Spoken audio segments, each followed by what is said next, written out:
आप खुशनसीब हो, आपके साथ वालिदैन हैं। अरे माँ बाप हाथ उठाएं, तूफान टल जाते हैं, बलाएं टल जाती हैं, बड़े बड़े पहाड़ रास्ते से हट जाते हैं। कितनी मुश्किलें आपके साथ, कितनी परेशानियां। क्यों नहीं बैठते माँ बाप के कदमों में? क्यों नहीं कहते उनको हाथ उठाओ? पूछो उनसे जिनके माँ बाप चले गए। मुश्किल सर पे आती है, बंदे को याद आता है माँ होती तो दुआ करवाता, वालिद होता तो मैं उससे दुआ करवाता।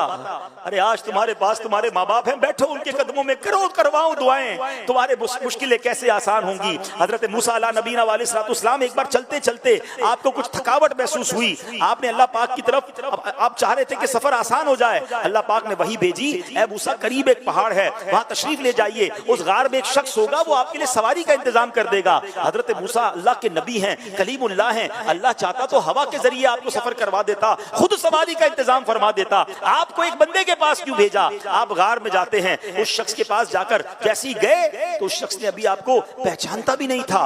आपने फरमाया मुझे सवारी चाहिए। उस शख्स ने फौरन बादल को हुक्म दिया, ऐ बादल नीचे आओ। बादल नीचे आया और आपने फरमाया उस बादल को शख्स ने हुक्म दिया कि इनको उनकी मंजिल तक पहुंचा दो। सुभान अल्लाह। हजरत मूसा उस बादल पर सवार हुए और हजरत मूसा हैरान हुए और जनाब वो सफर कंप्लीट हो गया।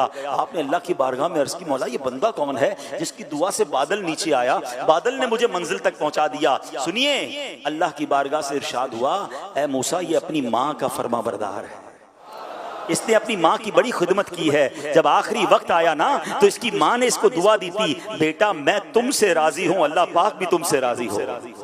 अल्लाह फरमाता है मूसा मैं इससे राजी हो गया हूँ। अल्लाह ने फरमाया मूसा मैं इससे राजी हूँ। अब अगर ये बंदा दुआ करे कि या अल्लाह सुर्ख पहाड़ को सिया कर दे या सिया को सुर्ख बना दे, ऐ मूसा मैं अब इसकी ये दुआ भी कबूल कर लूंगा। माँ राजी थी ना, रब भी राजी हो गया, और जब रब राजी हो गया फिर तुम्हारे काम सीधे हो जाने। जिसको देखो कोई बीमार है, कोई कर्जे में है, कोई टेंशन में है, कोई प्रॉब्लम में है, हर तरफ दौड़े हो दुआएं करवाने। अरे माँ घर में बैठी है, उसकी दुआ ले लो ना। वालिद घर में है, जाओ ना उसके पास, पैर दबाइए उनकी खिदमत कीजिए, माफी पहले तो मांगिए उनसे। कितनी बुलंद आवाज में बातें की हैं, कितना झाड़ा है अपने माँ बाप को, कितना बुरा भला कहते हो। दोस्तों के लिए टाइम है, वालिद के लिए टाइम नहीं है। खुदा की कसम सवाब का अंबार है तुम्हारे घर में। हदीस पाक के अल्फाज हैं, जो बेटा जो औलाद अपने माँ बाप को मोहब्बत की निगाह से देखे, हदीस पाक का मजमून है, नबी पाक फरमाते हैं जो औलाद अपने माँ बाप को मोहब्बत की निगाह से देखे अल्लाह मकबूल हज का सवाब अता फरमाता है। अल्लाह अकबर। सहाबी रसूल ने पूछा व इन नज़रा कुल्ला यौमिन मिअत मर्रतिन, या रसूल अल्लाह कोई 100 बार दिन में देख ले। अरे माँ बाप तो घर में है ना, जितनी बार चाहे देखें। अल्लाह अकबर। नबी पाक ने क्या फरमाया, अल्लाह